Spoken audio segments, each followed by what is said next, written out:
Hey everybody, Star 6 Wars 1 here, and welcome to the next movie of Anime Movie Month. For this one, we are taking a look at the fourth Garan Kyoukai film, The Hollow Shrine, or sometimes just referred to as The Hollow. Now, this is a movie I've not really heard talked about all that much. Kind of funny if you think about it, because the movie series is regarded as a masterpiece, but there are two in particular, we'll get to them soon, that are regarded as the best. But no one I've heard has really talked about this film or even acknowledged it. I can kind of see why it's not only the shortest of the bunch, but it's also kind of somewhere in between some of the other films. But again, we'll get to that soon enough. First up, the story. The story takes place after the second movie, but before the third. So yes, we are starting. The timeline from here on will be a solid feel, though, because 5 above take place for whatever number they are. So 5, 6, 7, 8 will all be chronological order, so no more confusion here. Now, the story of this one is when Shiki first gets to the use of her mystic eyes of death perception, which basically means she can see the lines of death. This is another ability I've heard that's used in another Type Moon one, but I think from what I've heard, Garan Kyoukai was the first one to have this. Again though, don't quote me on that. I have very limited knowledge on that.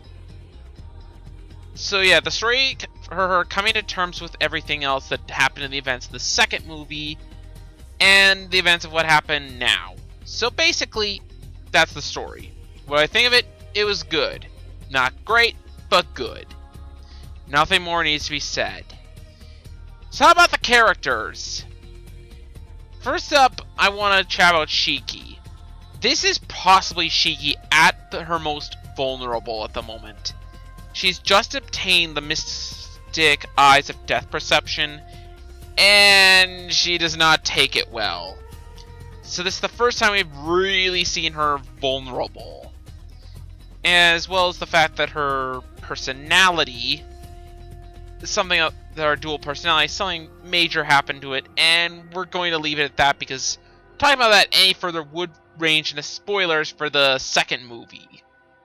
Be forewarned, if I do have to go into spoilers for these videos, I apologize.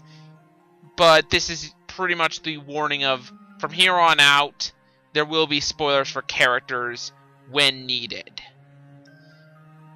Now that's all and good. Shiki's character, though, is at her most vulnerable, and I gotta be honest, it's kind of nice to see her vulnerable because she seemed very unstoppable in the first and third movie, and I like it more seeing her more vulnerable side in the second and fourth movies. Granted, I like her in general, but that's again besides the point. As for the rest of the characters, Mikia has absolutely nothing to do in this film, and he's actually very rarely in it. Only really in it in the beginning and in the end, where he's needed. And honestly, that might be for the best. Next up, we actually do have one character, though, I want to talk about, who has appeared in the first 3, but this is the role she's had the most of. Toko Iozaki, who basically was the boss for Mikia in movies 1 and 3.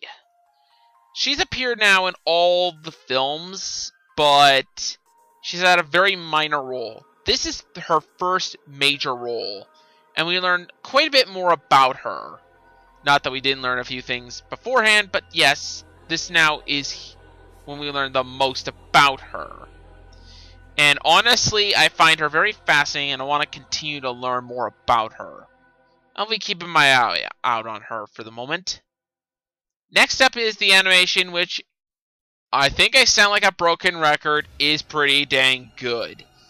However, I do feel it's not quite as good as the others, but then again, that might be due to the shorter run time. Very little happens under it. So there's that. There is one thing I forgot to mention about the music in every one of my reviews. The band who plays the end themes for each of them is known as Kalefina. I can't pronounce what their name is. They were a band formed by Yuki Kajira, and they performed end or beginning themes for several of the ones Yuki Kajira's been attached to, such as Fate Zero and Madoka Magica. And they do a fantastic job on each ending theme, in my opinion. Overall, I'm going to be honest, this was a very interesting film, but I kind of wish it was a little longer. I got so invested that about the 46-minute mark flew by, and I really wish to see more of it. So overall, pretty good movie, and I'd say go give it a watch. I give Garan no Kyoukai movie 4 and 8.5 out of 10. I think it's just as good as movie 3 and movie 1. Although 2 is still at the moment my favorite of the bunch. However, with the coming films, that might change.